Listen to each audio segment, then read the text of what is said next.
Hello, everybody. Welcome to special session 2 for the annual workforce panel at Forum 78.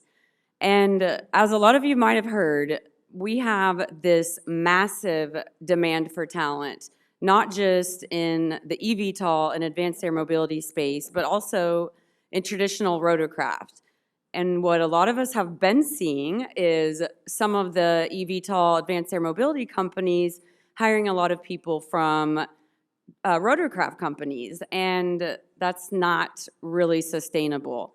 So over the last couple of years, Vertical Flight Society has been doing some research on this, and what we concluded was that we need 10,000 engineers over the next 10 years to make this industry a reality. And that includes the rotorcraft future vertical lift programs as well. What's interesting is that we don't really have a way, or didn't have a way, to develop that sort of talent. You know, traditional aerospace engineering programs don't talk about VTOL very often. They certainly don't talk about eVTOL very often. And so today we're going to go over some of the exciting initiatives that are happening around the U.S. and what people are doing to grow the workforce and what some of the challenges are with that. So thank you all for coming. And there is an agenda. If we want to pull that agenda up, what we'll do is each speaker will do about a 10-minute or so presentation. And then at the end, we'll do a Q&A session where you all can raise your hand and somebody will come around with a mic and you can ask a question. I want to introduce Russell Julian. Russell's aviation experience spans military, airline, 135, and unmanned. He has accumulated over 10,000 flight hours as a line pilot, instructor pilot, and flight test engineer. Russell is currently the founder and CEO of Texas UASWERX and Advanced Air Mobility Association, a not-for-profit aeronautical research and engineering firm on the development and integration of AAM. So without further ado, please welcome Russell Julian. I need to stand up here. Good. Can everybody hear me? Okay. I don't know why Danielle saw fit to embarrass me by using a picture of me in a fixed-wing aircraft here at the Vertical Flight Society. I tell you, I thought you were my friend. So is this, which one's the clicker? Which one? There we go. All right. Good morning, all. First of all, there is no more exciting time than now to be in the aerospace industry, in particular the vertical side. It is like nothing that we've seen in the world really since the dawn of the jet age. And vertical flight and autonomy is really the foundation of what's driving this new revolution, which is called advanced air mobility. So a lot of people have a different definition or different ideas of exactly what advanced air mobility is. So ours is very simple.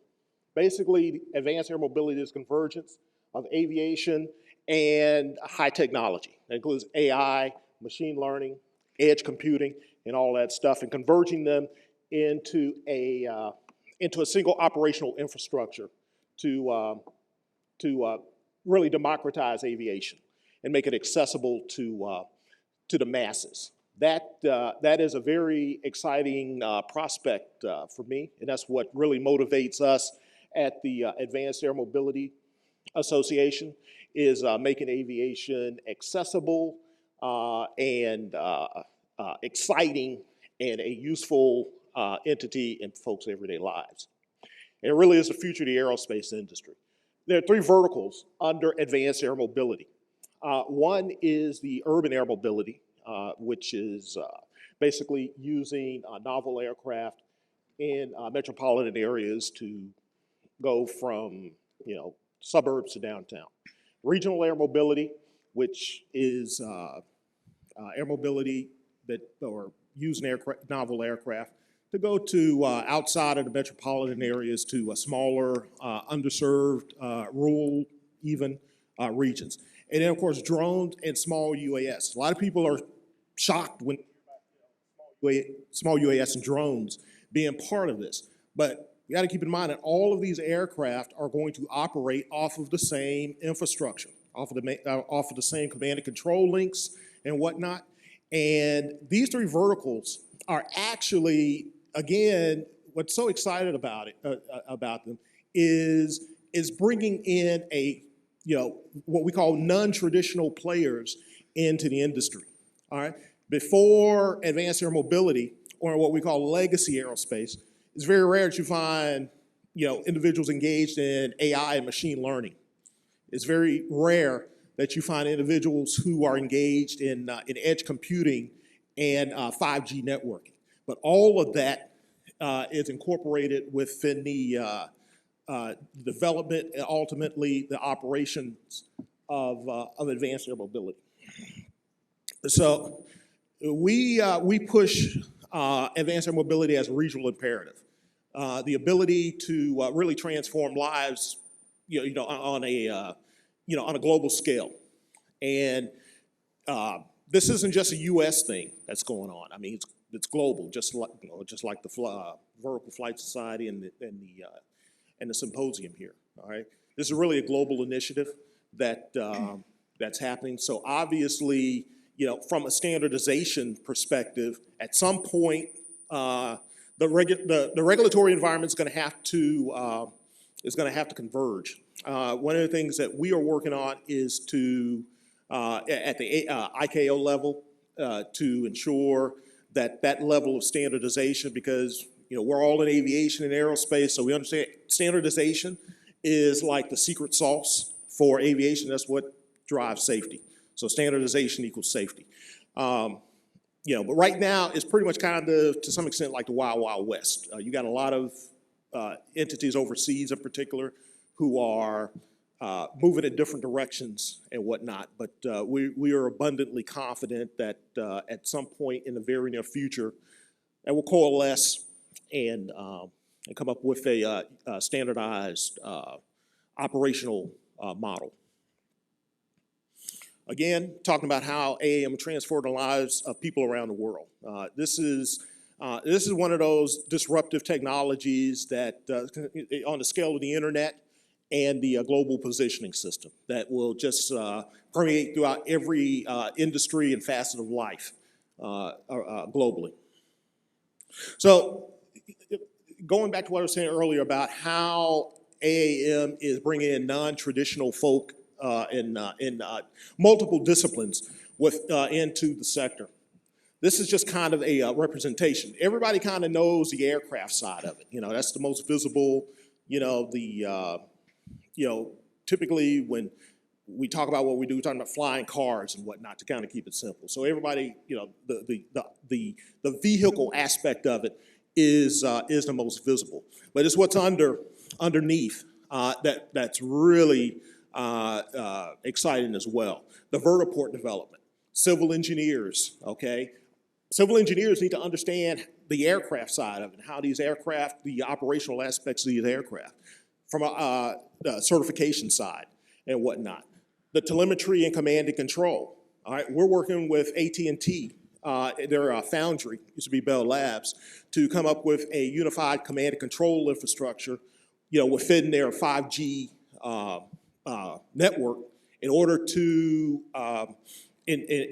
have what's called aviation grade connectivity. Obviously, the service level and reliability for operational aircraft and ultimately autonomous operational aircraft is going to have to be considerably higher than just kind of what we use on a normal cellular network. But they are equally excited about that. Community integration. The municipalities and elected leadership need to understand how AAM is going to interconnect back into their intermodal transportation systems and whatnot. So urban planning, fleet management and operations, how are the aircraft going to be held, how are they going to be paid for, and all of the back office aspects of it. And then, of course, the airspace, all right?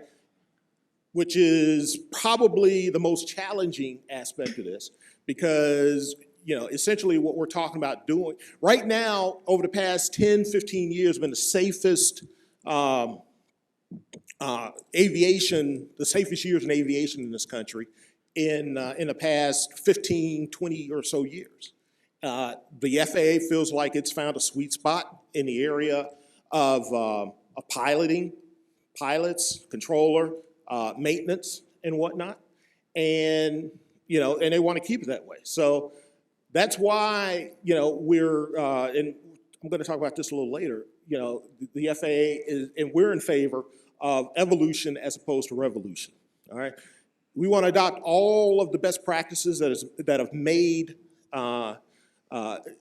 aviation as we know it as safe as it is, and integrate those best practices into AAM. Like I said, we're looking for evolution and not revolution. Advanced air mobility, again, is not just the electric aircraft, but hydrogen as well. All novel aircraft, and I just said safety, standardization equals safety. How about EASA as far as on the regulatory side, and full autonomy as well.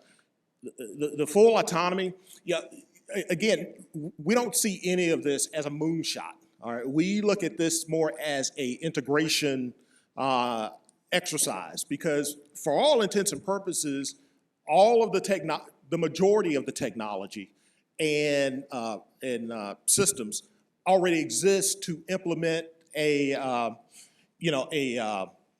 first generation advanced air mobility operational model. So some of you might be familiar with NASA's maturity levels. Right now, we're kind of in the United States here at maturity level 2. All right, the rest of the world is a bit ahead of us, is probably at 3, and in some cases, like in Germany, France, and whatnot, they are probably knocking on the door of UML 4. But right now, we're kind of mid-range within UML 2, which what that says is, is the industry is still galvanizing and coalescing. The FAA still hasn't put out exactly, what exactly are the flight standards operationally of an eVTOL. All right, so that creates a plethora of opportunities. Okay, a plethora of opportunities for to get into the ground floor of what's going to be a transformational industry. So this is like our fully visualized AAM infrastructure here that we developed in concert with some of the regional folk here in the Metroplex and whatnot. This is an example of some of the new careers that have been spawned by the AAM industry. All right, the majority of these did not exist like literally 2 years ago.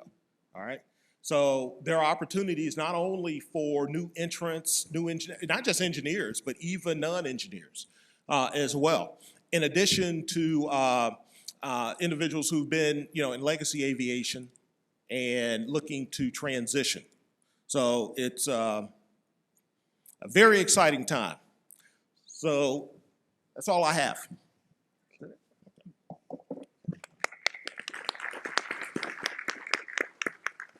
Thanks so much, Russell. And just to reiterate some of the points that Russell made, I don't know how many of you are OEMs in Rotorcraft or eVTOL, but this topic is, I've been saying, and this will come out in our white paper, that workforce and diversity, equity, inclusion is actually a matter of national security. And this isn't meant to get up here and give a lecture, but we're seeing other countries like China, Japan, South Korea, having the government fund initiatives to help bring the younger generations into the workforce. And as the US, we haven't done that in our aerospace and defense. So It's really important that we start stepping it up. Next, we have Victoria Natalie, who I always call Natalie Victoria.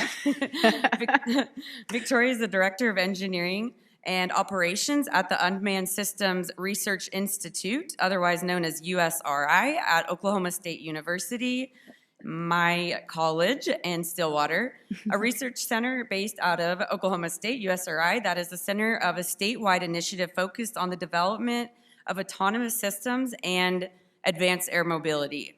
And I just really quick before Victoria comes up, how many of you know what advanced air mobility is or have heard that term before? Okay, cool. So most of us. It's just electric autonomous aircraft flying around, giant drones. Mike's not here, so I can say that. Hello, everyone. Good morning. So thank you for the introduction, and I am going to figure out how to work this thing.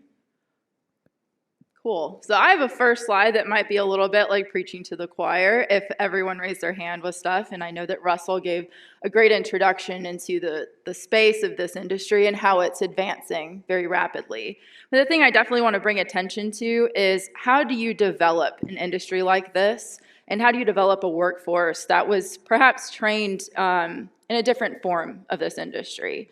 And the way that this industry is developing, the way that the vehicles are developing, it's a brand new kind of Wild West space out there, which is really exciting for design, for development, but also is something where you can see all sorts of shapes and sizes of vehicles, and you need all sorts of specialties to meet that challenge. So, obviously, there are a lot of market opportunities. This is going to be expanding, and the only way to really meet that expansion is to figure out how you're going to train that workforce. And that's something that Oklahoma State actually has a long history in at this point, especially with the engineering capstone programs that we have.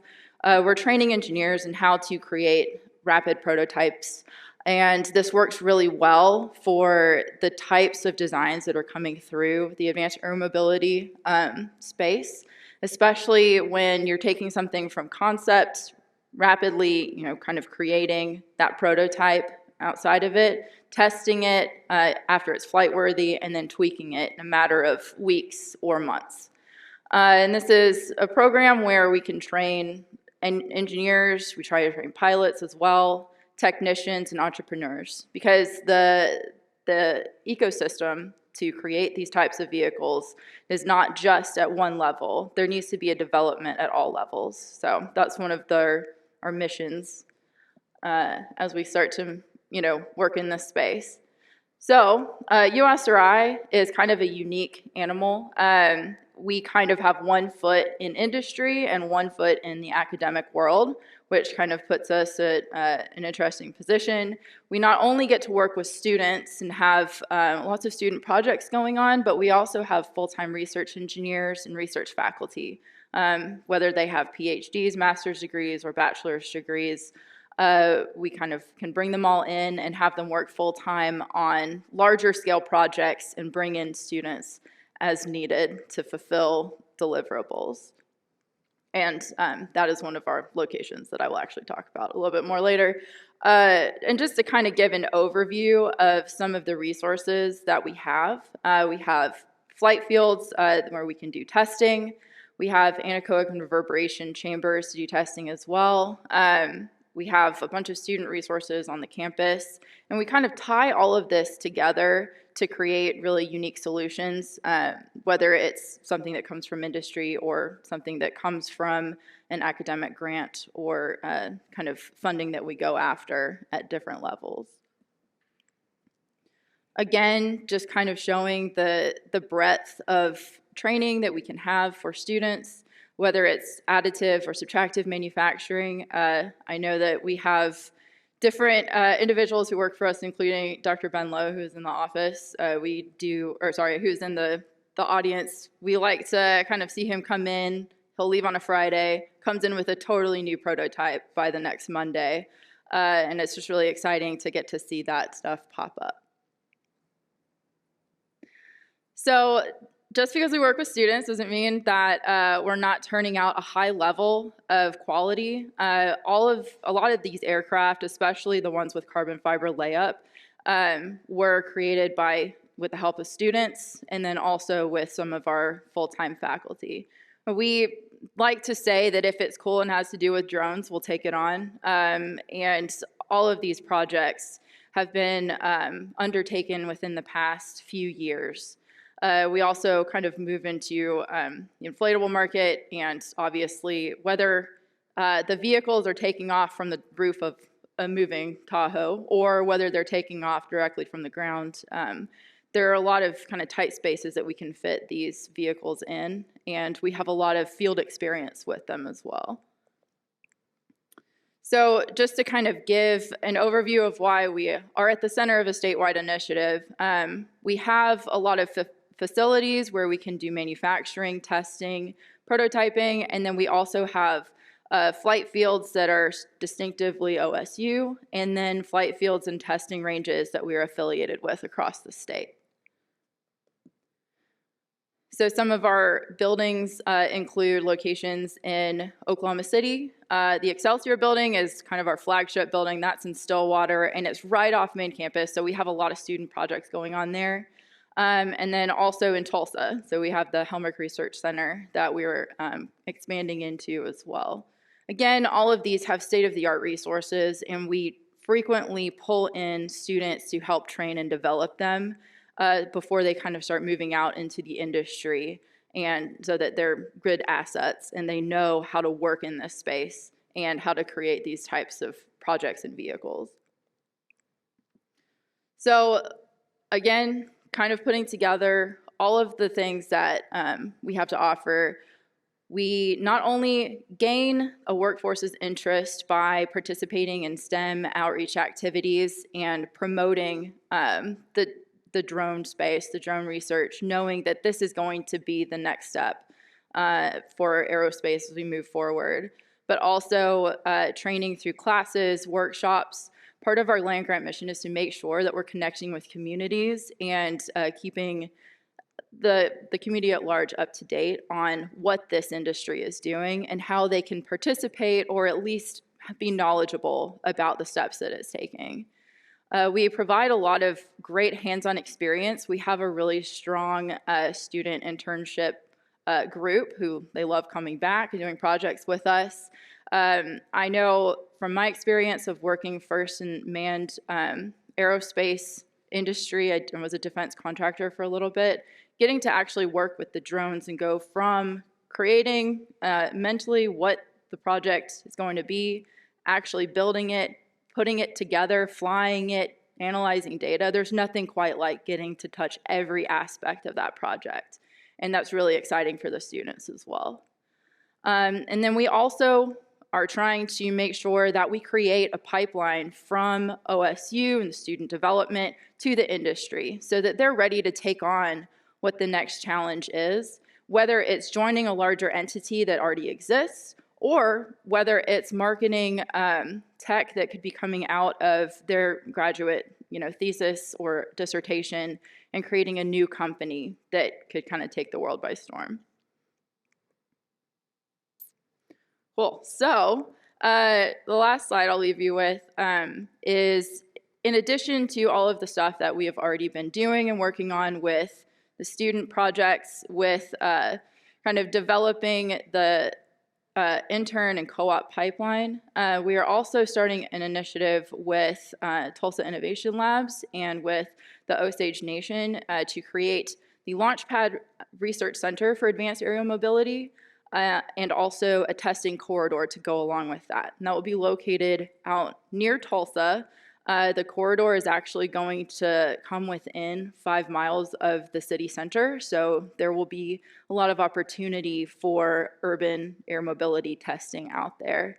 And a lot of the focus is going to be industry-driven. There will be an industry consortium who will be kind of developing what projects fellows and fellowship participants are going to be working on in the Launchpad Research Center. So that is it for me. Thank you, everyone.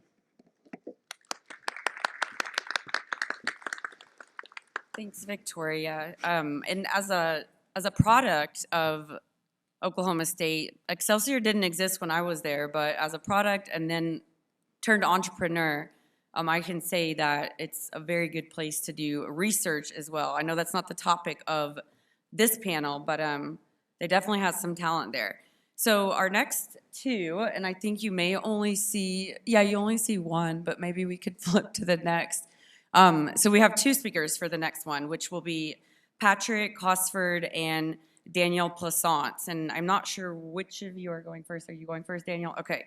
So we have Danielle, and Danielle leads the AAM, Advanced Air Mobility Portfolio at Tulsa Innovation Labs, a philanthropic economic development organization based in Tulsa, Oklahoma. In his role, Danielle oversees program development and strategic investments in research, infrastructure, and workforce development initiatives that build upon the Tulsa region's competitive advantage in aerospace and AAM. And also, I just have to add in, I grew up in Tulsa, Oklahoma, so I'm really excited to hear about this. So welcome, Danielle.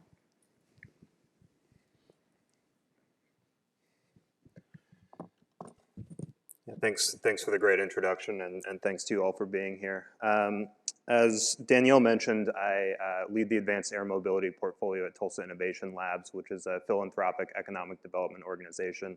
I'm sharing the stage, or sharing my slot today, with Patrick Hosford, who will be up here in a moment, who works at a sister organization called inTulsa that does labor market research and talent matching for companies seeking diverse and specialized talent within a core set of industries.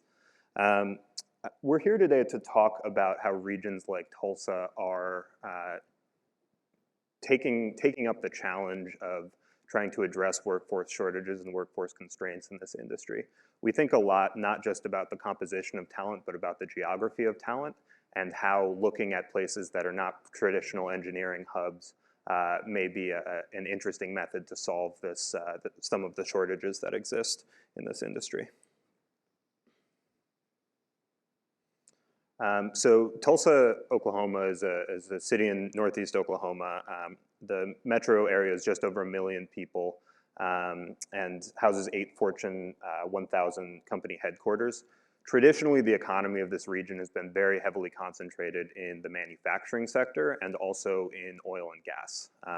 Now, recognizing that some of those industries are volatile, have been historically volatile, but especially these days are volatile and long-term may be in decline, Tulsa Innovation Labs, TIL, my organization, and inTulsa were founded by a major local philanthropy to try and help our region diversify our economy into high potential niches for growth that really fit with our existing economy and our existing assets. Now, to identify those, we conducted a major research study, looked at several hundred industry niches, matched them against current workforce, current corporate base, and direction of growth, in addition to contestability. Advanced air mobility was among the top 4 that our organizations really focus on. So we really think, for a few reasons that I'll go into briefly, that we have a unique set of assets. Of course, you just heard from Victoria about Oklahoma State University, and we have the enormous privilege to work with them on everything from the research, the Applied Research Center and industry-sponsored research center to the testing range that she mentioned. Going to focus today, though, really on how we're using the existing and incumbent workforce development pipelines and the workforce that exists already to really reskill and make a name for ourselves in this industry. So we think, just to give a brief overview of the AAM landscape in Tulsa, we have, as I mentioned, excellent R&D assets. We also have a strong history in the aerospace industry. It's the 2nd largest employer in the state, behind oil and gas, with more than 130,000 Oklahomans currently employed. In our region, that's predominantly in MRO, component manufacturing, and OEMs, excuse me. Of note, in particular, the largest MRO facility in the world is an American Airlines facility at Tulsa International Airport. Located right next to there are presence from companies such as L3, Lufthansa, Nordam headquarters, and several others. So in addition to that existing industry base, we have strong industry concentrations in sectors, as I mentioned, like oil and gas, but also in agriculture and in logistics, organizations and industries that we really think are poised to be early and robust adopters of this technology as it comes out. So we view those pieces, the R&D, the existing industry and workforce, and then the customer base for a lot of these programs as kind of the core pillars of our play and of our advantage in this industry. So as we think about how to capitalize on this, it's really looking at addressing a lot of common problems for cities like Tulsa. And what I mean by that is cities that have concentrated industries, cities that are not traditional tech hubs, that are located in the heartland or in the center of the country. And what this looks like, as Victoria mentioned, right, creating an innovation pipeline and doing industry applied research, building community of, and getting people together who are interested in this industry either for adoption or for development, attracting capital and investment dollars into this industry, and especially in our region, which is a perpetual problem for regions like ours, engaging and attracting employers, and then, as we're going to focus on today, developing the workforce. So the question becomes, for a region like ours, how do we upskill and reskill our existing workforce to fit the changing dynamics of the aerospace and AAM workforce needs and industry needs? Our approach, as my colleague Patrick is going to go into in a moment, is really to use data to try and anticipate proactively the direction of growth and find the path of least resistance from our current incumbent workforce, which is, as I mentioned, extremely sizable but potentially vulnerable, to matching the talent needs and really filling the gaps that exist nationally. So I'm going to turn it over to Patrick for a minute to go through some of the research we did and some of the findings and really the case study of how we're approaching this.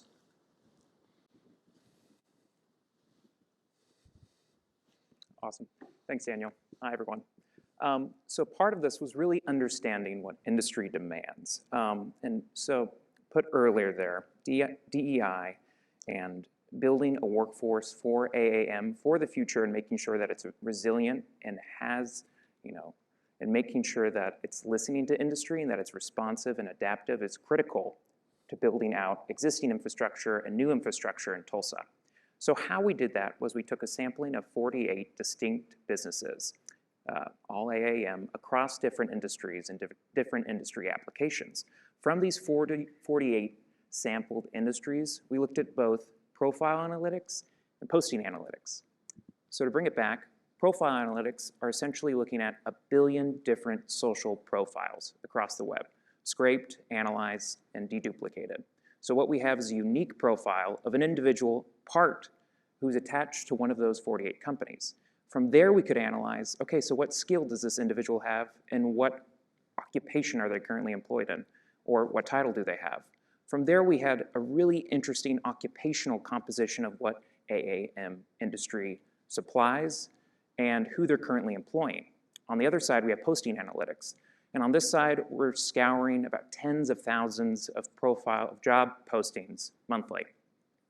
Using these job posts, we could see, we know what industry is employing. Now let's look at what they're demanding, what the future workforce looks like. And this is where profile analytics stepped in.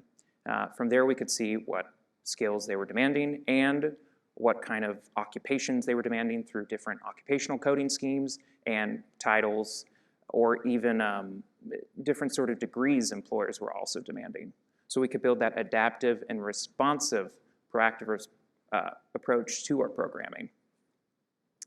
So we know what industry is demanding. Now we need to know what Tulsa is supplying. From there, we looked at it twofold, through both our current industries, as Daniel mentioned earlier, our pretty robust aerospace industry through our aerospace manufacturing, and all these graphs are actually proportional to Tulsa's actual workforce. So we looked at the industry through both this lens, clustering different industry coding to get location quotients, advantages, different sort of occupational compositions like we did prior with our sampling of companies. And then we could also look at different overlaps which we might be able to parlay into AAM and utilize going forth. So now that we had a grasp on our current industries, we looked at our occupations that currently reside in those industries. So something to note here, all other occupations are those that are not targeted. Although they will be crucial, they're not critical to building our AAM industries. Those critical occupations are those that will be needed to bolster and prop up the industry from the get-go. Then we truncated these occupations into 3 distinct tiers: origin, gateway, target. As you move up the tiers, the job outlook starts to increase. It starts to grow in the future through BLS data, and we saw previous growth in these occupations. Education requirements start to increase, and pay starts to increase. So we're really trying to make sure that this job progression, that we're getting people early in the pipeline, maybe in an origin occupation, and upward to target, that we're building a resilient occupations within this industry so that this industry is resilient and future-proof. So using this, I realize I should have done more bold colors with this next graph, but realizing that we're at kind of the nexus here between what they're demanding, between profiles and posting analytics, and what we currently supply with our occupations and industry infrastructure. We have a feedback loop programming back into our academia and other sorts of existing infrastructure and workforce talent pipelines. From there, we identified 3 key areas which we need to start building out to make sure that our AAM workforce is ready for when industry meets us. This is computer engineering, making sure that we have a computer engineering pathway for 2- and 4-year degrees, making sure that we have AAM certification and training programs readily available, especially in that gateway target occupations, and we need to start looking at advanced manufacturing apprenticeships as well to help bolster those origin or entry-level occupations. I'm going to hand it back to Daniel so he can explain a little more about what these programs entail. So from these findings, we really use this as a way to convene stakeholders from across our industry and really convey to them the scale and scope of the opportunity that exists in this industry, even if they're not seeing that show up in current sort of basic labor market analytics. By peeling back one more layer, as Patrick described, it really does become clear the opportunity and for training providers and higher education institutions, having that data really empowered them to go and build and agree with us and sort of align their programs to this industry go out on a limb, you might say, to look forward and prepare for this industry. So we convened 4 working groups, one for each of those occupations, and then another to address challenges of recruitment, diversity and inclusion, and accessibility, making sure that we're providing students with the support and the pathways into these programs. We looked at the existing assets locally from Tulsa Community College, an associate's degree in computer engineering, from Tulsa Tech, our local career tech, certification programs, and then from the Oklahoma Manufacturing Alliance, their apprenticeship program. We really distilled these 3 and looked at what can we add to these programs, what are the interventions we can make that are going to really transition these pipelines that have been working for decades for the traditional aerospace industry into advanced air mobility. So what we looked at with the computer engineering associates was a transfer pathway, an automatic transfer pathway to Oklahoma State University in Tulsa, co-located years 3 and 4. This provides a really accessible and affordable option for a computer engineering Bachelor of Science, and one that's geared specifically towards the kind of embedded programming and specific skills that are most required in this industry. Likewise with Tulsa Tech, we really look to update the traditional certifications and update the curriculum attached to them to address and meet the needs identified in the labor market observatory analysis that Patrick just described. And then finally, with the Advanced Manufacturing Apprentice Program, really provided additional funding to increase engagement with AAM employers and not just traditional manufacturing employers to find out the competencies and skills that were most demanded there. And via those conversations, we were able to parlay that into some of those organizations increasing their interest in accepting apprentices and things, and sort of plugging into these pipelines there. I should mention as well robust wraparound services, scholarship supports, and several other programs that came out of this to ensure that these are accessible programs and that we're really conveying to the diverse communities in Tulsa the opportunity that exists here and the accessibility of careers in these fields.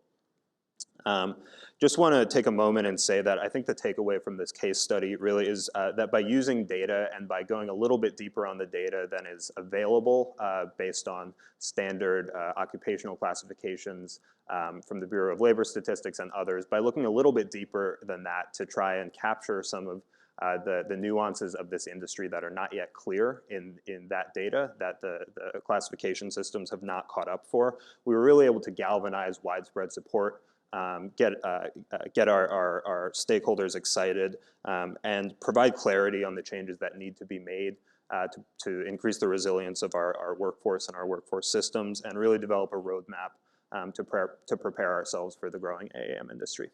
Thank you.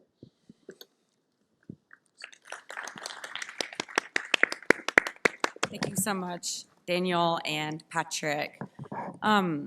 So we've heard a lot about, how to recruit and develop talent, but we haven't really talked about one of the most challenging things in aerospace, and that's retaining people. We're seeing this large generation gap, and so I'm so excited to introduce our next speaker, Sharon Rossmark.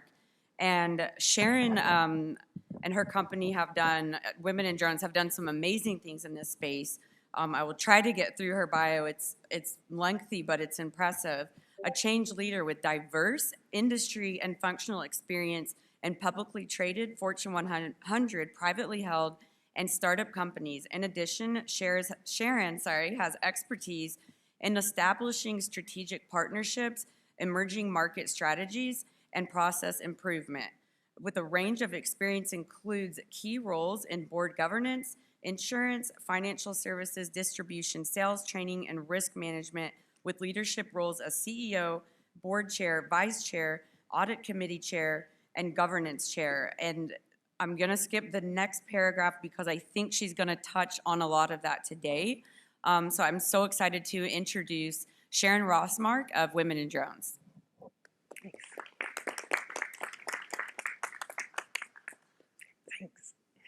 Thanks, Danielle, for that introduction. And as Danielle said, I'm really here today to talk about a DEI study that myself and two of my colleagues did last year. So if we could, let me advance the slide. Is this the green one? There we go. So today we're going to talk about three main points. I'm just going to give you an overview of the survey.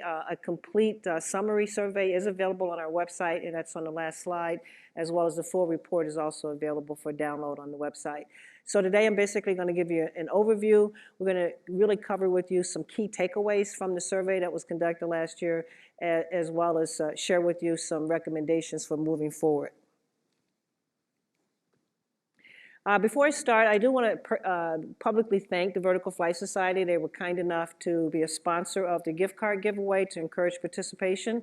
This is the first time that anyone in the industry from a UAS standpoint had actually conducted a DEI survey, and we expanded it because of their support to include AAM. So I'd like to thank them for their support during that time.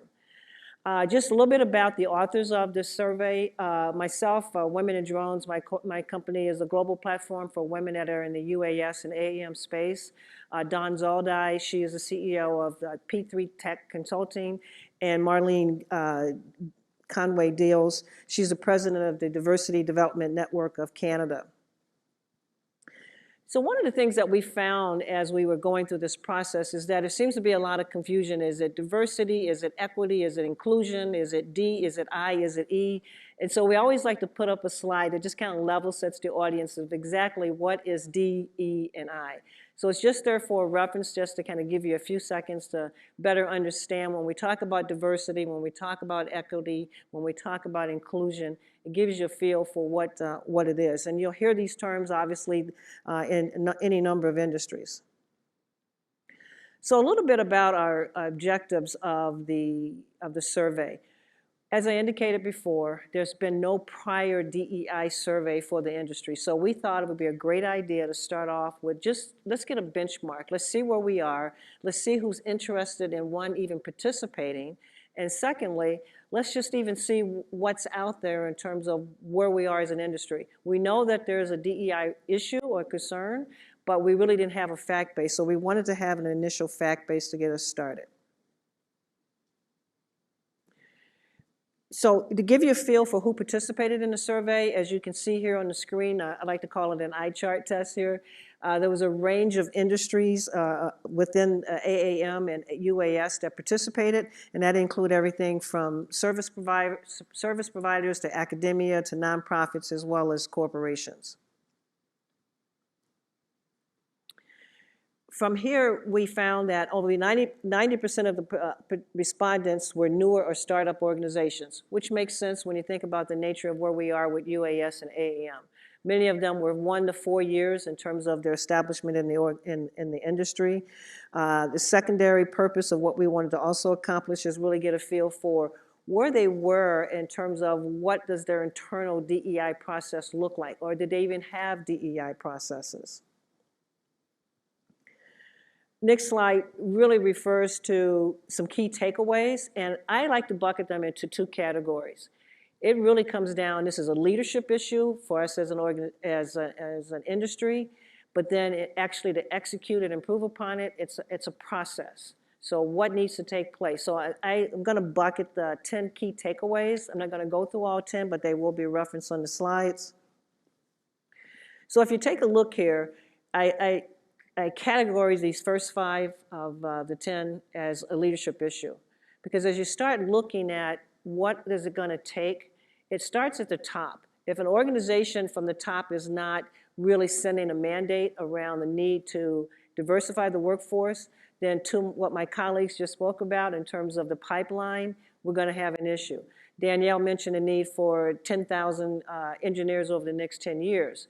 Well, that becomes a need of saying we need to look broader than what we've been doing in terms of our traditional processes, and we need to look at different places for really creating a pipeline. So I would say that that is a leadership issue, and that, again, that is across the industry. When we talked to some of the survey respondents, many of them said, well, you know, we put HR in charge of it. And quite honestly, to really move the needle, it's going to take everyone within the organization, anyone that has a leadership title. So that became a critical part of the takeaways. The next 5 items were process-oriented, because part of what we often heard was, well, I don't know how to find anyone that doesn't look like me.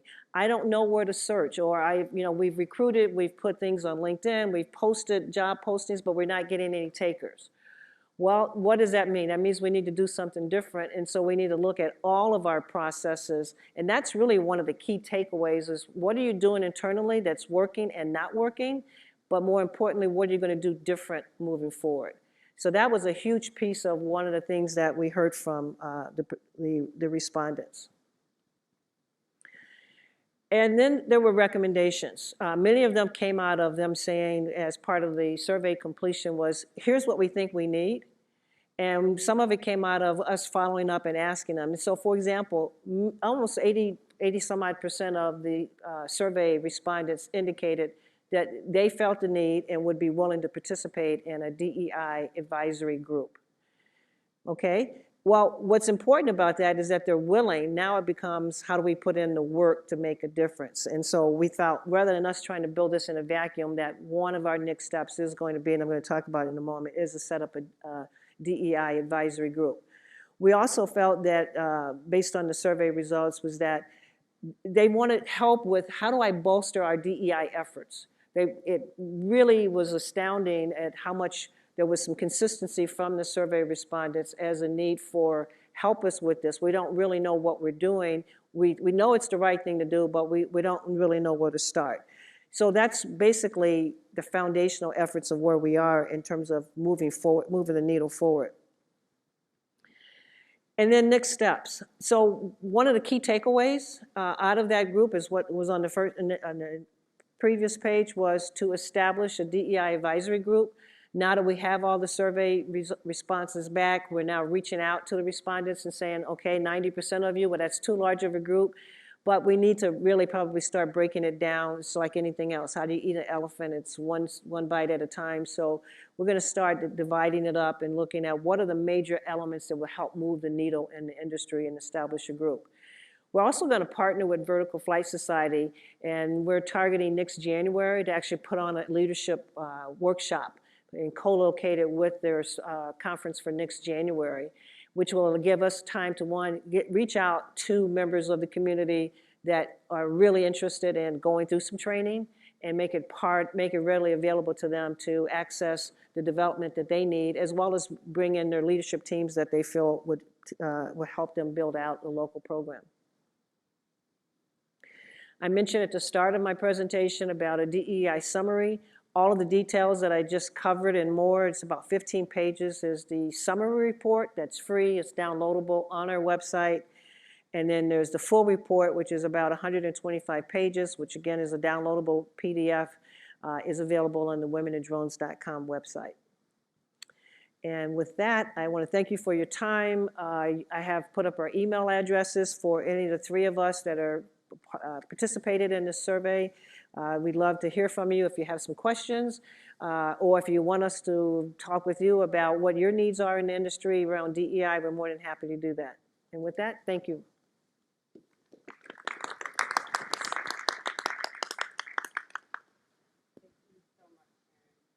I cannot even begin to stress how valuable that data was of the research and the survey that they did at Women in Drones. We were looking for that sort of data for so long. And so it kind of all comes full circle because we've heard a lot about talent development, what the future workforce looks like, and then we've heard about, some leadership training. And something that we talk about in this upcoming paper is to really create a space where we can have these conversations. Something that I looked at, as I mentioned earlier, that DEI is actually a matter of national security, and I'm not kidding when I say that. Looking at what some of the other nations have done in terms of their studies, they've looked at what they're calling workforce ostracism, where we can unintentionally ignore people or make them feel left out, and we're not really including them. And then we also have a lot of white men, not to pick on anybody, but feeling like they don't feel welcome in the conversation. And so to the white men that are sitting through this conversation and didn't leave, thank you, because that is important. True diversity does not exist without the participation of you, and you absolutely are welcome to participate in this conversation. And that was one of our big findings, was that we really all just want to feel like we belong. And so our intention is never to make anybody feel like they don't belong.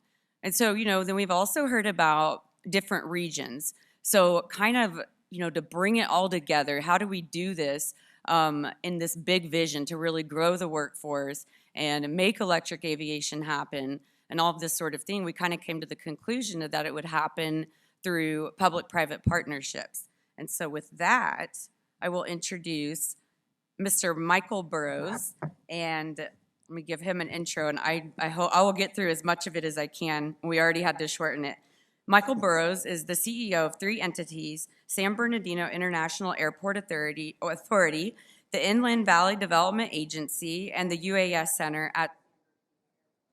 His entire career has been dedicated to transportation, infrastructure, and economic development in the Inland Empire region of Southern California.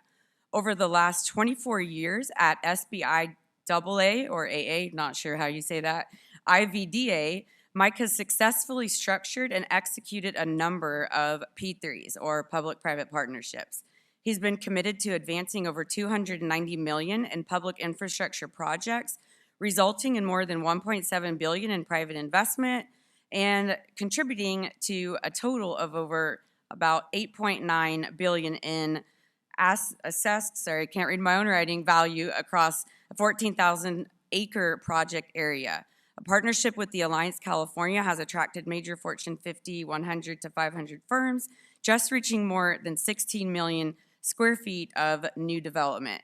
In December 2016, they reached a significant milestone, 10,786 direct jobs replaced, exceeding the number of jobs lost when Norton Air Force Base closed in San Bernardino in 1990s. And I think you're going to talk more about that, so I feel like that's probably a good stopping point. So without further ado, please welcome Mr. Michael Burrows.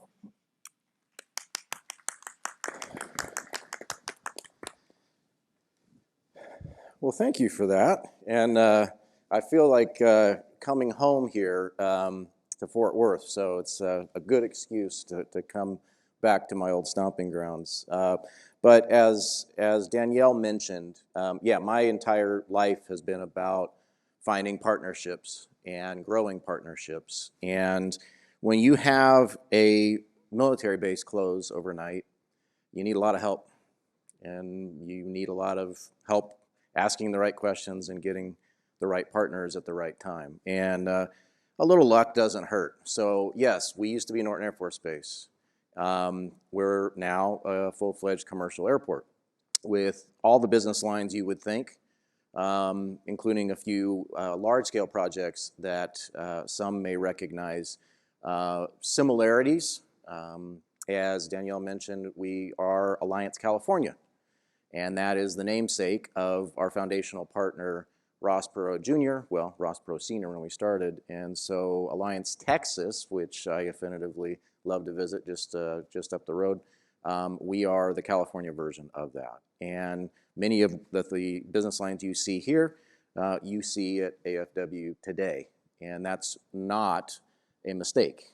We learn from one another, and that's exactly what we've done, because we had to grow jobs, because when a military base closes, the regional economic impacts are nothing short of devastating. And I say that across North America. I've been to many of those installations, and you can literally feel it, taste it, because these are economic engines, and we need them. So our annual activity is not like DFW. We're not that big of an airport, and that's okay. We want to be the best us we can be, and the best partner we can be. And we actually have been growing activity year over year. Obviously, the pandemic hit airports like everybody else, and so we did see a decline in 2020, but the 2021 results should have us back up on trend. And that's with the help of a whole lot of smart people, like many, many, many of you in this room. And it's also a skill set that we try to teach in our internships and with our young people by showing, not always telling, and using something which is one of the most innovative devices in the human body. It's called listening, and we do a lot of listening, and we try to pay attention at the same time. So air cargo has been our most recent chapter of growing jobs and keeping jobs locally. If you see in 2015, 2016, of the 130 air cargo airports in the United States, we were almost dead last. And the little company called UPS came along. And we learned very quickly how to work with them to crawl in their business model, understand what workforce needs they had and what they didn't have, and try to find where we can align those gaps and working with our local federal and state colleagues in the government sector, but also in the employment sector. And we got along so well, we immediately went to work, rehabbed a midfield hangar, and they've been flying with us ever since. We became the largest gateway in their system the first year in operation. And then following that, the following year, we got a visit by this cool guy named Fred Smith, who looked at a sister hangar and said, yeah, I'll take that one. And we learned the FedEx business model. And again, help them grow and build and retain local jobs so people can do what? Live and work in their own community. That's very powerful, and it's one of the best retention tools I've ever seen. And then in 2020, we added another partner that I think you all will recognize. So FedEx and UPS were, again, foundational partners in the scheduled air cargo system, but we also have grown our performance together. And so in 2020, we leapt all the way up into the top 50. This year, we should be top 25 because we added more partnerships, including this one. This is Amazon Air. That's our latest addition to the partnership at Alliance California. And you'll see at AFW very similar equipment to this. They are industry leaders in environmentally conscious equipment. Yes, they have AWS, minor little operation there, but they also are not afraid to innovate. And so this is all electric ground support equipment, which supports their entire fleet at the Air Hub that we built and finished in 2021. That's it. It's 100 acres, a $350 million build, not one dime of public money. Very, very unique. A lot of public support from my organizations, but not a dime of public subsidy. That's not easy to do, but it's exciting when you find the right partner and you understand their business model and they understand yours as an employer. Because this hub, the 100 acres, has the most green energy commercially available in the business today. Why? Because they're also growing that workforce along with AWS and many of the other trades on the GSE side, the maintenance side, but the job training side. And we work with them to align and aggregate local employment to continue to grow their business. This has the latest in photovoltaic technology, battery storage, and they're not done yet. Next week we start testing some hydrogen equipment out there. Why? Because they're not afraid to innovate. And even the small and startup businesses, we preach and teach that because that's how we try to stay ahead as an airport. And yes, you can partner with an airport. You can be in UAS and partner with an airport, and we can show you how to do it. So that one hub, and it's their only Southern California hub, will employ 3,800 people, just it. But if you see regionally, there's a ripple effect. Just like in UAS, there's a ripple effect. And what you see there in those companies, and some are some pretty big companies there, Amazon being the largest employer, we can't even actually benchmark how many jobs they have within the region because they're constantly hiring. I know, because we're helping them. But we have one other thing in our partnership model. Every company that has located has stayed. And it shocks me every year when I see the job numbers come out because they're familiar companies, familiar faces, and the retention rate in our business park and our airport is off the charts. Not just internally with my own staff, but again, across all partners. Why? Because we do this without a hearing aid. So where are we now? So in 2020, in the middle of the pandemic, we took that 10,000 jobs, we bumped it to 12,855. Why? Because every year I want to know the actual effect of our work and our partners' work. So we do a hard count because that's what Norton Air Force Base had. Full-time direct employment. That's what the region deserves. That's what the industry needs. That's what young people coming into the workforce, people transitioning back into the workforce, need that sense of place. And we try to give that to them. So 2020, pandemic year, we were at 14.5.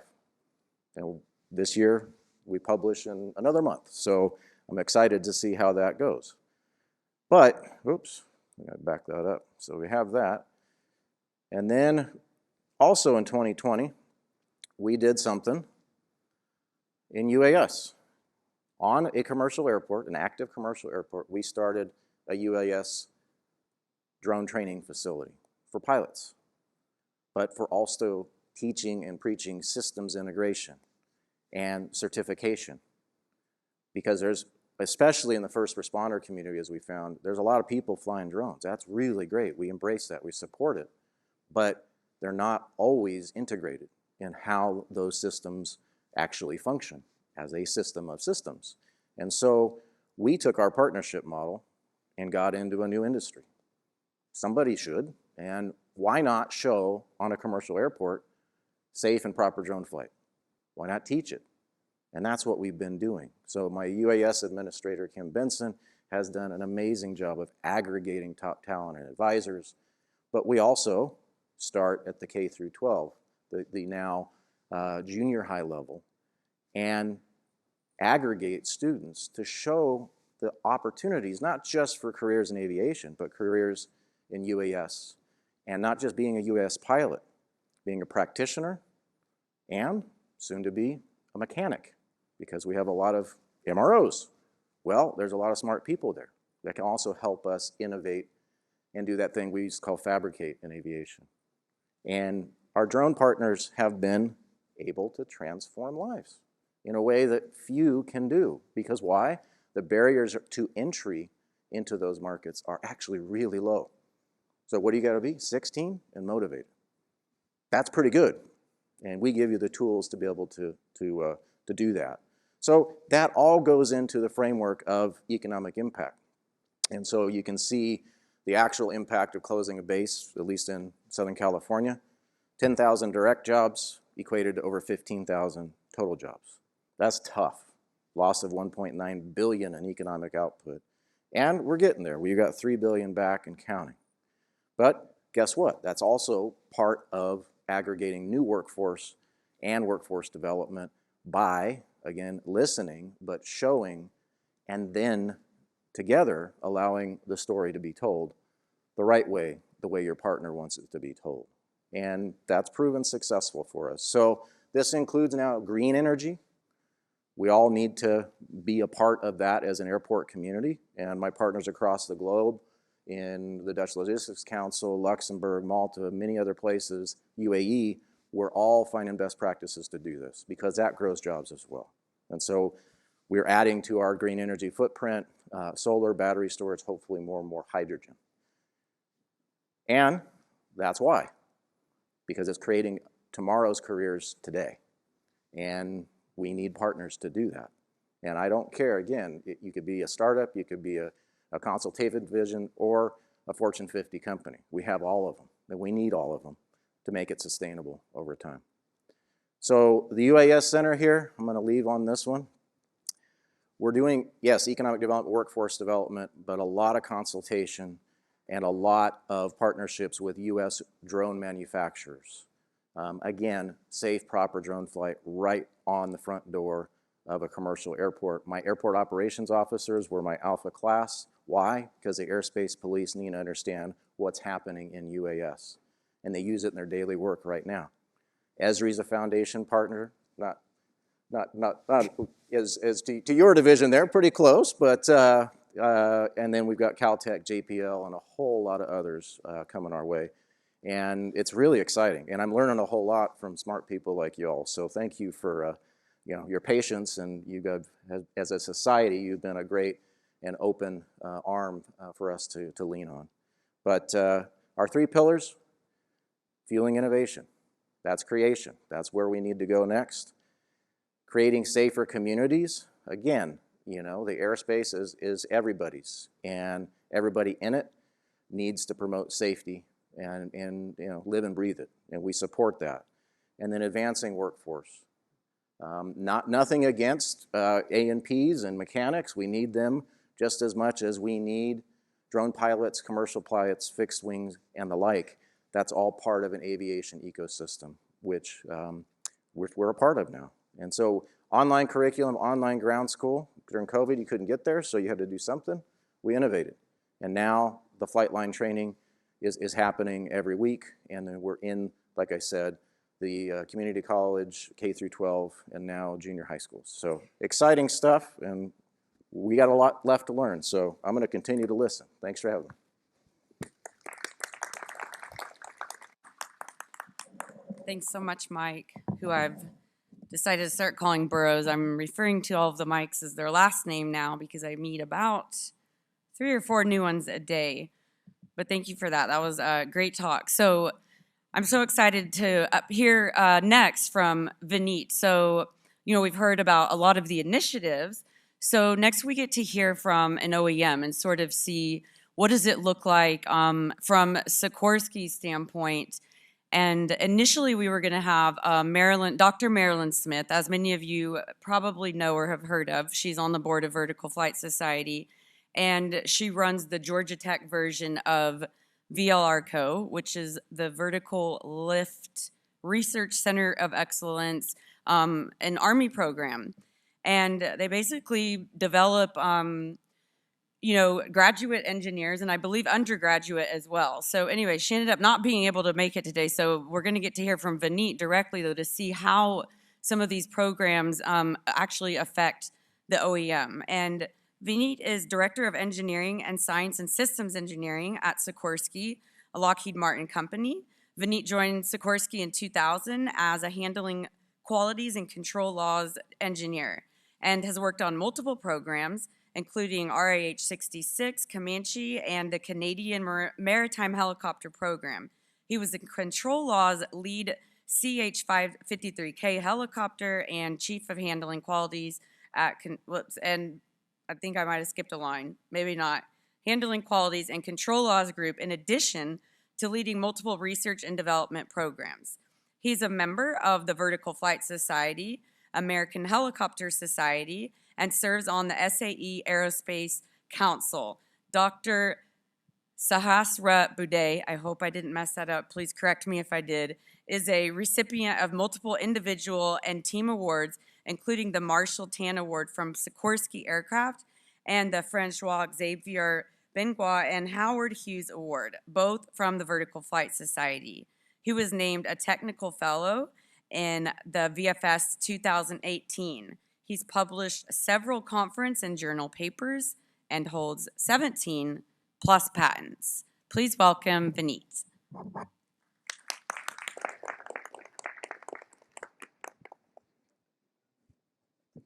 Thanks, Danielle, and you got my name right, so first try. So everyone, thanks for having me. Good morning. Thank you for panel members for sharing your thoughts. I learned a lot today. I just have two charts, so I'll keep this quick. First, I will talk a little bit about which way is forward. There. How the pandemic has affected us and what changes we see. And then I'll talk a little bit about something I benefited from, which is the VLRCOs Danielle spoke about, and how they're an important part of our workforce strategy. So in terms of trends, and you all have lived this over the last 2 years, the pandemic has really changed how we look at the workforce and look at work itself. And it's really, changed our thinking. So we have a diverse mix of people working at home, working on site all the time, and a hybrid mix. And we're thinking through, how do we deal with that? How do we have effective meetings? How do we change our conference rooms? How do we provide incentives to these employees to keep them engaged? With these new challenges, we're seeing new opportunities, and that a remote workforce is probably the biggest opportunity. We do have jobs which require you to be on site, and our manufacturing associates and people in labs and supporting testing have been coming in the last 2 years every day, and we thank them for that. But for a lot of jobs, we realized that you can work remotely, and all we needed to do is change how we think about it. The key here is flexibility. So, you need to be flexible, not just in terms of, time and so on, but also in terms of how do you give people working remotely good career paths? How do you develop them effectively? And how do people work together in team settings when someone's maybe in a different time zone? Another factor we have seen in the past couple of years is what's the so-called Great Resignation. A lot of people are reassessing their priorities, personal versus work. And Sikorsky and Lockheed has not been immune to that. So, you know, if you go to our webpage, we're looking for hundreds of engineers at Sikorsky and Lockheed.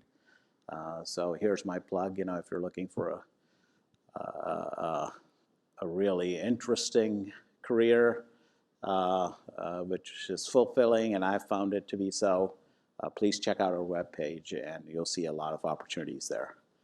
But really what I'm here to talk about from a workforce point of view is, you know, through all this, something, you know, that stayed constant, and like they say, you know, the things change, but they stay the same.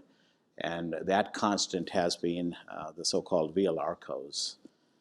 And I'll tell you a little bit about that. It's a little bit of an eye chart, but the vertical lift rotorcraft centers of excellence, they were started in the early 90s. And they started with 3 schools, the University of Maryland, Georgia Tech, and the Rensselaer Polytechnic Institute. It was funded by the U.S. Army Research Office, and they have provided, ever since then, cutting-edge research and a source of graduates who are very important to the rotorcraft industry, both the industry, but also academia and the government. So over time, you know, the composition of the program has changed a little bit. So it started as 3 individual universities. The program today is really about 15 or 20 universities led by 3 universities. So right now it's led by the University of Maryland, Georgia Tech, and Penn State. But there's many more schools behind that. And they continue to do cutting-edge research. They continue to produce graduates, both undergraduate and graduate, PhD and masters, who are really sought after in industry. And they're great for us because we don't have to teach them rotorcraft. They come with a, you know, a very solid understanding and a background in that. On the right, you can see some of the people, and these are charts I got from the Army. I think they're a couple of years old, but, you know, still relevant. You'll see many names there of people who are here today at the conference. I don't think I see anyone in the room, but we have been hiring from there, from these schools for many, many years and still do. And I was fortunate enough to go to the University of Maryland, and I've been in this industry for 25 years. So it's a great source for the rotorcraft community, and now increasingly probably for the UAM community. And I think it's a great example of, I don't think it's strictly a partnership. It was a funded effort by the U.S. Army, but of something done right. So it's been done right, and it's been consistently done right for over 30 years. And it's been an outstanding source of qualified employees for OEMs like us. So that's all I have for you, and thank you for your time. Thanks.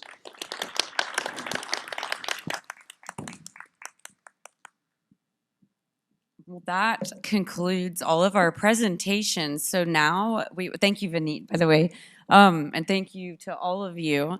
So at this point, we can open questions up to the audience. If anybody, we have somebody walking around with a mic, and just direct your question to one of the panelists, or I guess one of the panelists can answer it. And I'll just sit down and let you walk around with the mic. I applaud.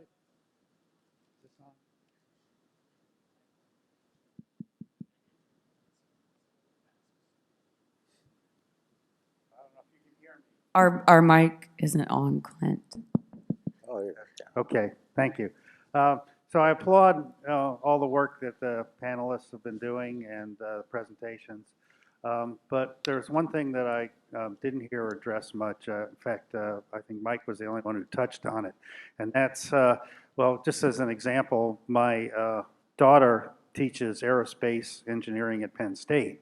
And she told me last week that the percentage of female engineers in the program is not any more than when she went to Penn State 20-some years ago. So in order to train the future engineers and attract a diverse workforce, we've got to get them in there. And so, yeah, as Mike talked about the secondary schools, I'd like to hear about what are some of the initiatives to get diversity of students into the universities.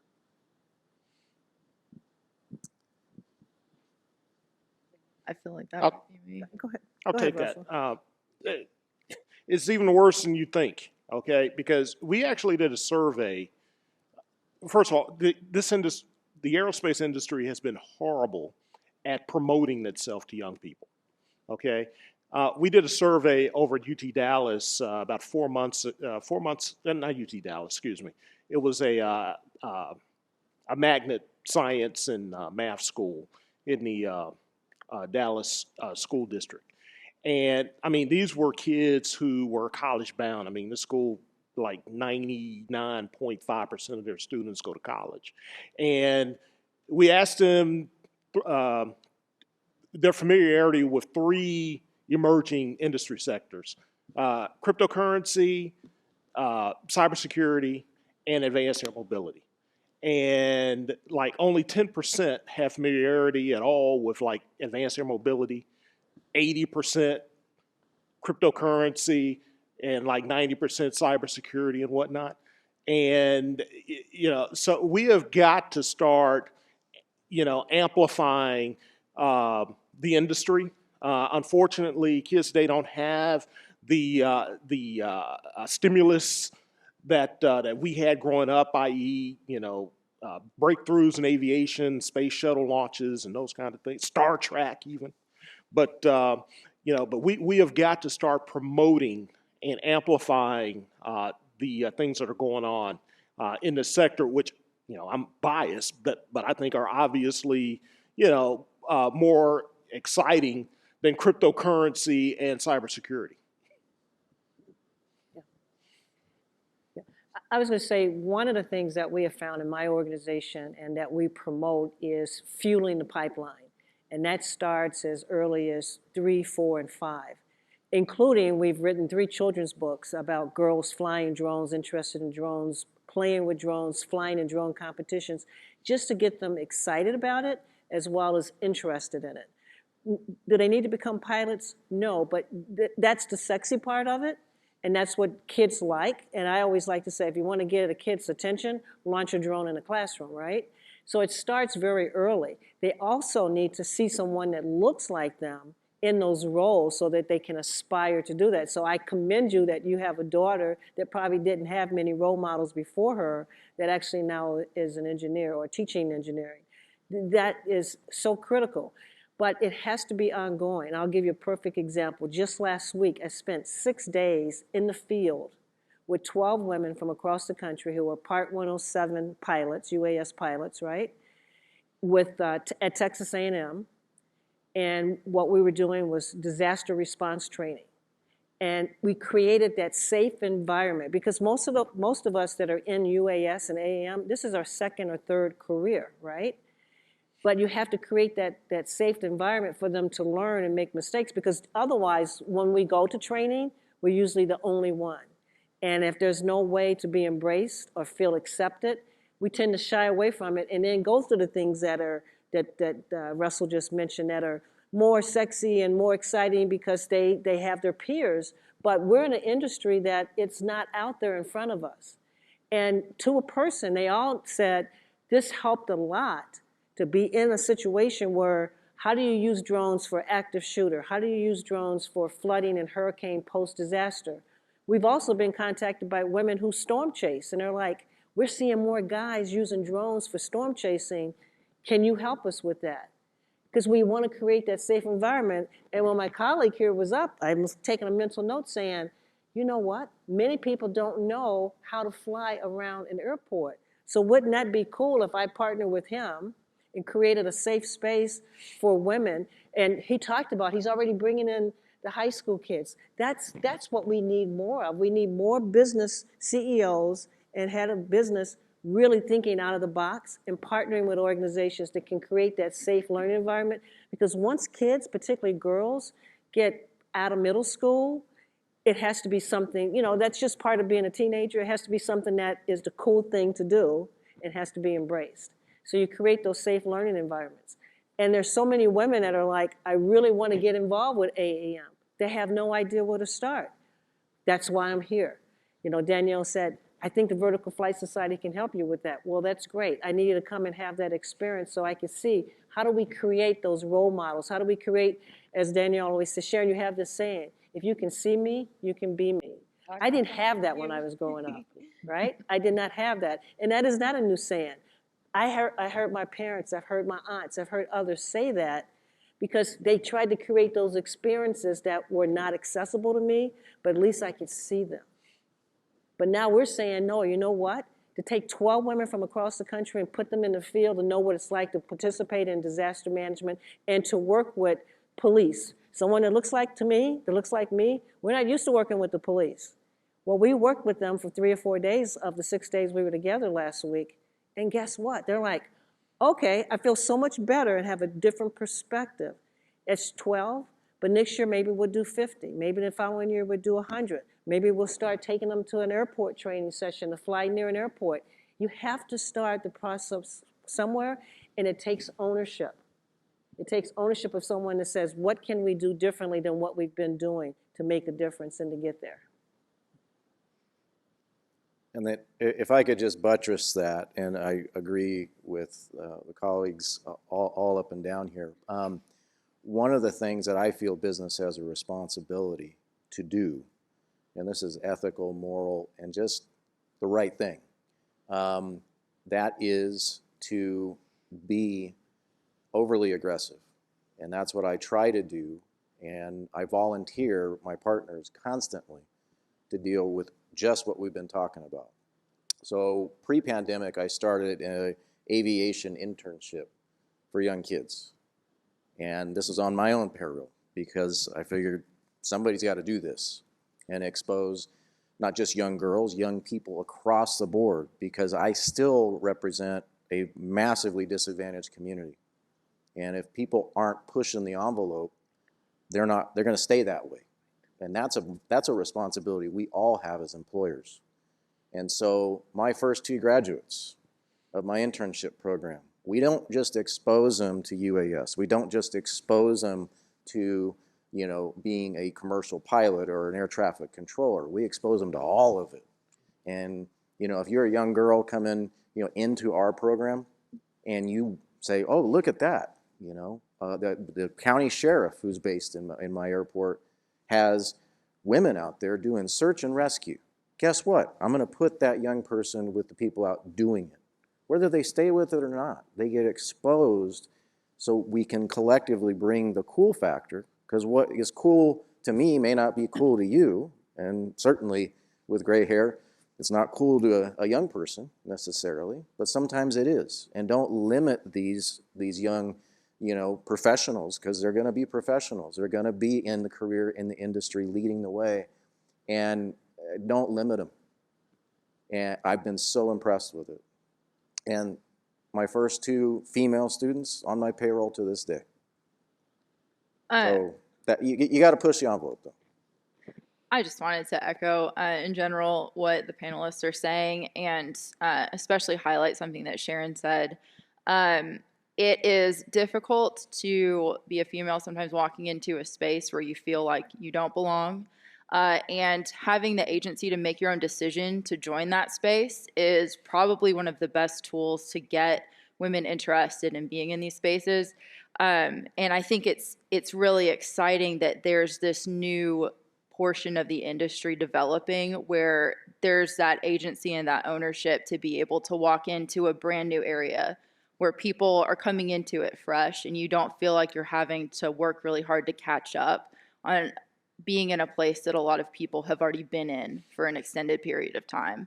So I agree in general that engineering still is very underrepresented with, you know, female participants and engineers, but I think that leveraging a technology that is brand new like this is going to be a really good response, and getting women involved. Speaking from some personal experience there. One final thing I would add, in addition to what all the co-panelists have mentioned, is building in things that we've learned from other educational pathways that do better at attracting, retaining, and helping women succeed into engineering occupations. So looking at, taking as an example, the transfer pathway program in computer engineering for embedded systems programming that we're setting up, providing things like options to take night classes, providing strong wraparound supports, anything from transportation assistance to counseling, financial counseling, childcare if it's necessary, anything like that, which people associate and has been extremely successful in certain models of workforce development that have focused on sort of getting and meeting the minimum skills barrier for employment. If we can apply a lot of those same skills that we've learned to more robust programs in more advanced industries and skills like engineering, we really stand to benefit, I believe, and the industry really stands to benefit from that increased accessibility and diversity of perspective that can come from that.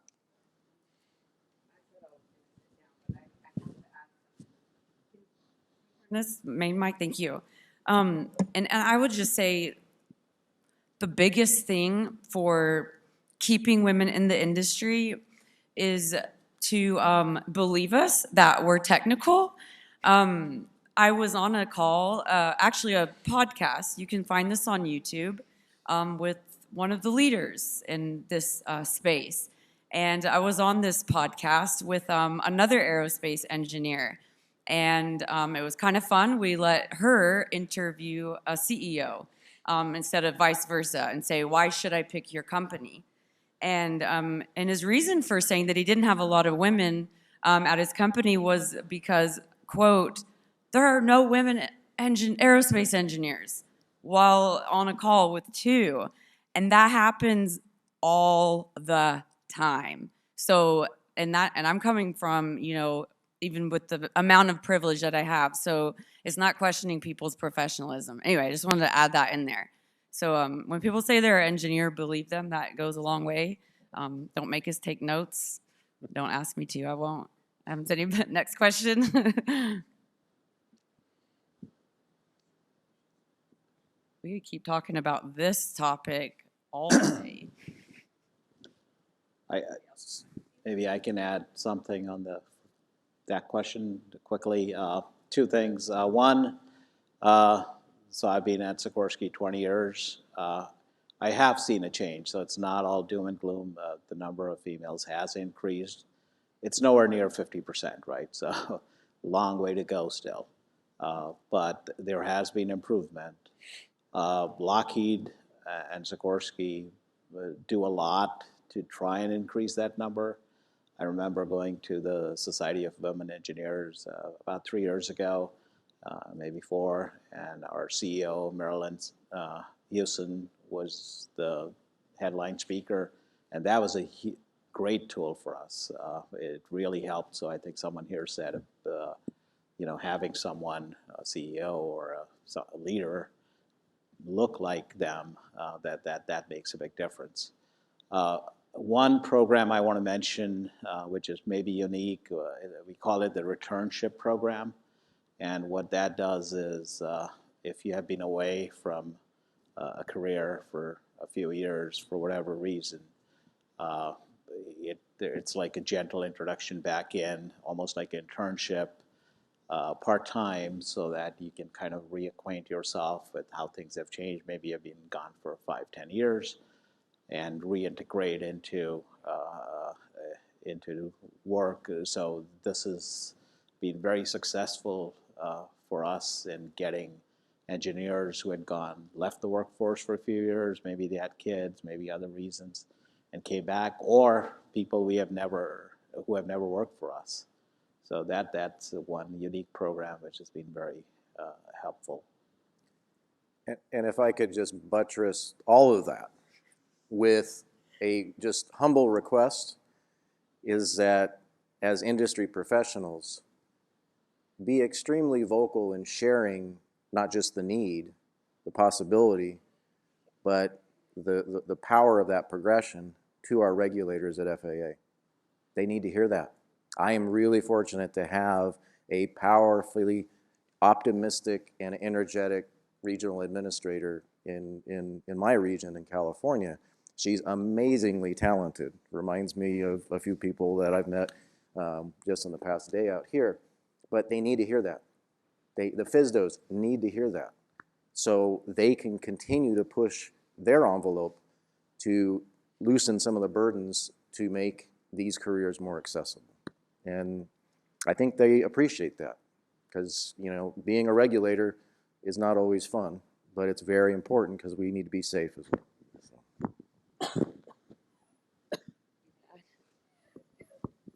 I knew I should have gotten mic'd up because it's awkward to have to keep getting up here. But it's so true. We have some challenges to overcome in this industry, and it's really about having these conversations. And that's a good point that you just said, Mike, about getting it to the regulators. That's the point of this white paper, is sort of to say, hey, we have to start doing this. We have to start, and it's got to start from the top. And it's got to come down. You can't have you look at, I don't know, a startup that, all of the founders look the same, or the board, all of the board looks the same. And then you want to see DEI down at the bottom. It's not there. You're going to hit a barrier where people are going to feel that glass ceiling. They're going to experience it. And even if you mean well at the top, if you're not incorporating it into the board, it's just not going to happen. It's not realistic, and I've even said it could almost be considered unethical, even though unconscious. We should all also take the Harvard implicit bias test, because we all have them.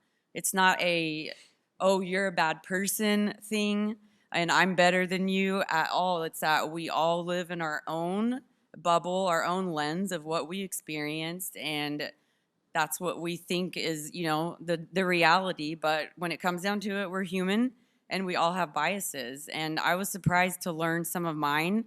We all have them.